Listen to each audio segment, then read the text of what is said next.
So ain't nobody gonna perform for Donald Trump, huh? Which one of you jigaboo ass niggas gonna be the first one to do it? I'm waiting. I'm gonna roast the fuck out one of you Uncle Tom ass niggas for doing it.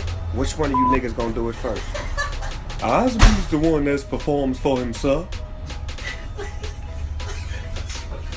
Snoop Dogg just learned that the internet is forever, and his fans won't let him forget what he said back in 2016, only to find him being a complete hypocrite now in 2025. Whisper world. Let's dive headfirst into one of the most mind-boggling moments of Trump's inauguration.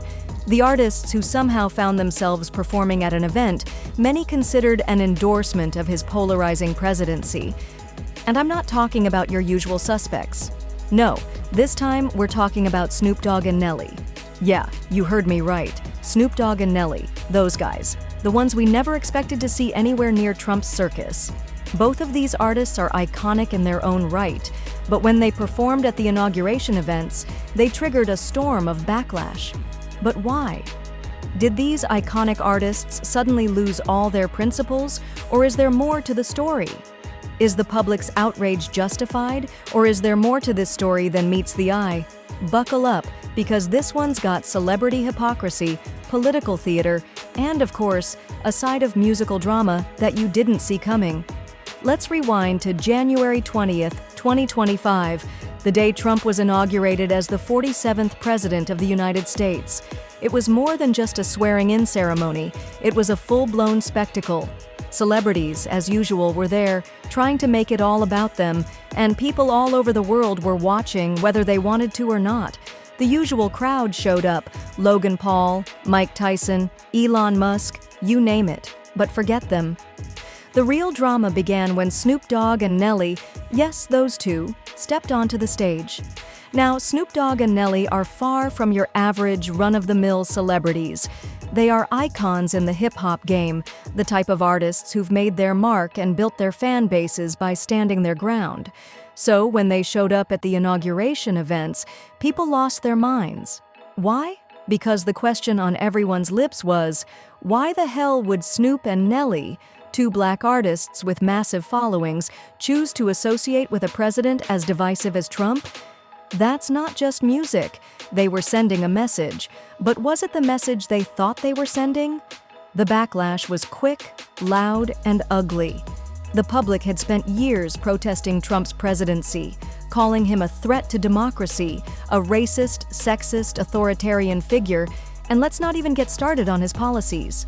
So, when these well-known black artists decided to perform for him, people lost their minds.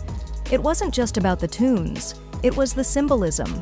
For many, Snoop and Nelly's performances seemed like a betrayal.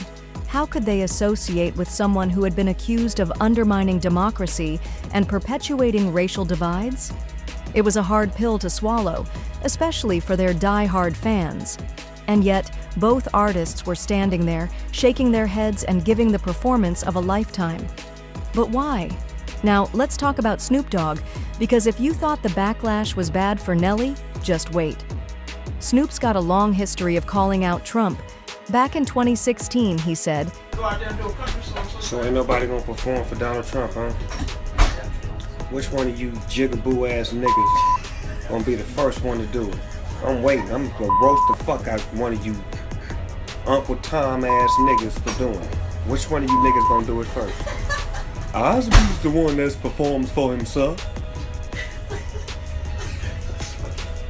And let's not forget the music video he released in 2017, where he basically mocked Trump by staging a mock assassination of a Trump-inspired clown called Ronald Klump.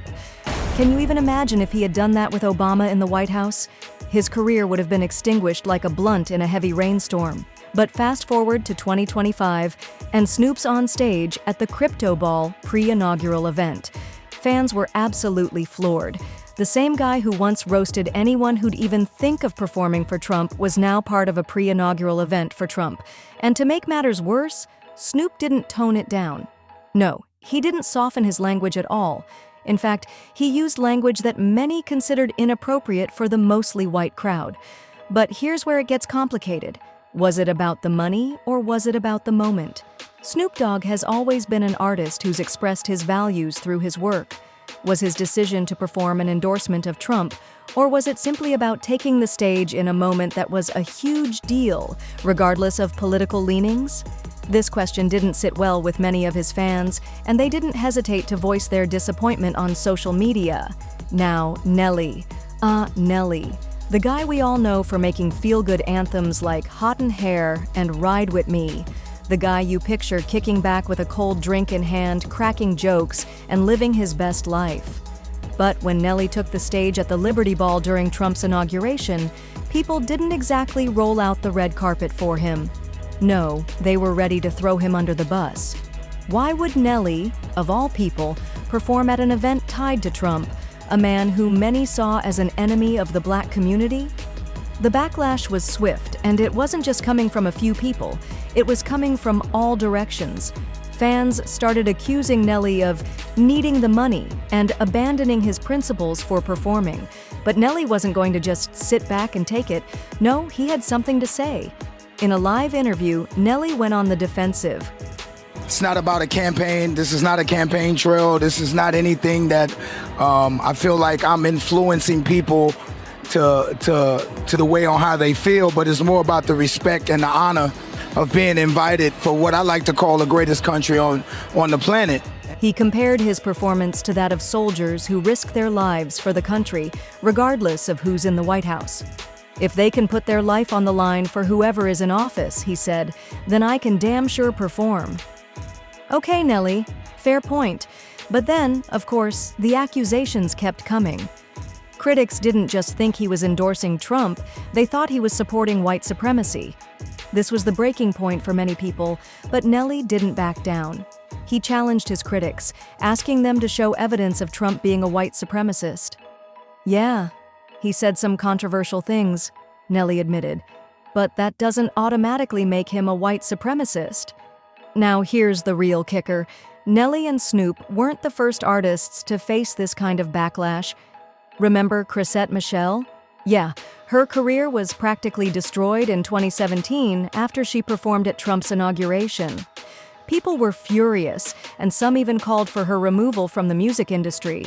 But for some reason, it's always the artists who get roasted, while the politicians seem to get a pass. Why is that? Obama and Biden, two of Trump's harshest critics, publicly condemned him, calling him a threat to democracy. But behind closed doors, well, that's a different story.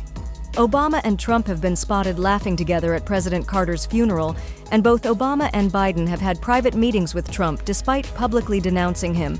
So why is it that when Nelly and Snoop perform, they're crucified, but when politicians play nice with Trump, we just pretend it didn't happen? Let's not forget one key thing. Nelly and Snoop have been giving back to their communities for decades. Snoop Dogg, for example, has helped countless kids through his youth football league, while Nelly has been involved in charity concerts and fundraising for various causes. So when people say they sold out for money by performing at Trump's event, they're ignoring the bigger picture. These aren't just artists, they're philanthropists who've made a real difference in people's lives. So before you cancel Snoop and Nelly for this one decision, take a look at everything else they've done. Here's the cold, hard truth. We're focusing on the wrong things. Nelly and Snoop's performances were just tiny blips in a much bigger story. Instead of throwing shade at artists who perform at a political event, maybe we should be looking at the bigger picture. Why are we so quick to forgive politicians for cozying up to Trump? Shouldn't we hold the people who hold real power to the same standards as the artists we put on a pedestal? The bottom line is this: we're focusing on the wrong issues. Nelly and Snoop's performances are not the defining moments of Trump's inauguration. What matters is the broader conversation about how we hold people accountable, whether they're celebrities or politicians. Instead of fixating on performances at a ball, we should be looking at the bigger picture. Who are we holding accountable and why? If the public is so upset about Trump, shouldn't we be just as critical of the elected officials who engage with him, even after years of condemnation? Let's not forget where the real hypocrisy lies. So, what do you think? Were Nelly and Snoop wrong to perform at Trump's inauguration? Or is this backlash just another example of misplaced outrage? Drop your thoughts in the comments below, and don't forget to like, share, and subscribe for more stories that make you rethink everything you know about celebrities. We've barely scratched the surface on this one, folks. Stay tuned because we've got plenty more content coming your way that challenges the status quo. And don't forget to hit that bell icon. Trust me, you don't want to miss this. Whisper World.